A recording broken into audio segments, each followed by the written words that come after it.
disinformation. And the new disinformation is that I'm a dictator. And the press, of course, as you know, is really bad. I was doing like a town hall with Sean Hannity a couple of weeks ago. And he said, "So you're not a dictator, are you?" He said, "And you won't be." I said, "Sean, I will be a dictator for one day. We're going to close up the border and we're going to drill, baby, drill. And after that, I will never be a dictator, okay?" It is Sunday, December the 10th. I'm Alec Velshi. We begin this hour with the Republican Party's slow march into autocracy, led by the one-day-only dictator wannabe, Donald Trump.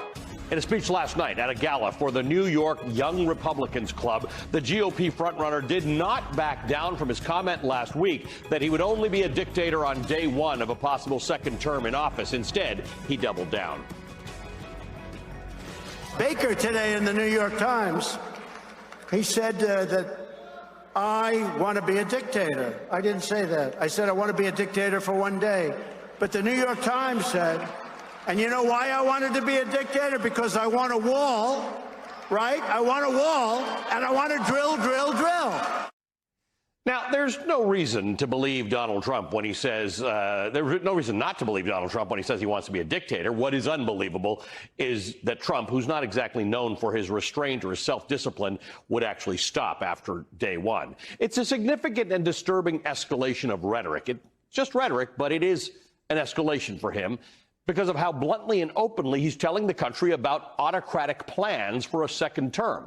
During last night's speech, Trump also issued a thinly veiled warning to President Biden, saying that the criminal indictments against Trump have, quote, opened up a Pandora's box that may never let our country be the same, end quote. Trump's most subservient allies are also falling into line, picking up on the themes of retribution. At the end of last month, Robert Kagan, an editor-at-large for The Washington Post, published a lengthy piece warning about the increasing inevitability of a Trump dictatorship. In response to Kagan's piece, the Republican Senator J.D. Vance of Ohio sent a letter addressed to Attorney General Merrick Garland and the Secretary of State Antony Blinken seeking an investigation into Kagan, a journalist. This is just a political ploy. Trump is a dictator. He wants to be a dictator. You know, it's interesting. I did a show, Sean Hannity. Did you ever hear of him? He's a very nice man. And he said, essentially, "You're not going to be a dictator, are you? Tell me." I think he was trying to give me a nicer question that maybe you guys would. He meant it very well. I said, "I'm going to be a dictator for one day. We're going to do two things. The border, we're going to make it so tight you can't get in unless you come in legally. And the other is energy. We're going to drill, baby, drill. After that, I'm not going to be a dictator. After that, I'm not going to be a dictator." So you weren't press, saying no, that no, if the and the press picks it up. So I said, "I'm going to be a dictator for one day." They cut it. They go, "I'm going to be a dictator." But they cut the rest of the sentence. No, I am not going to be a dictator.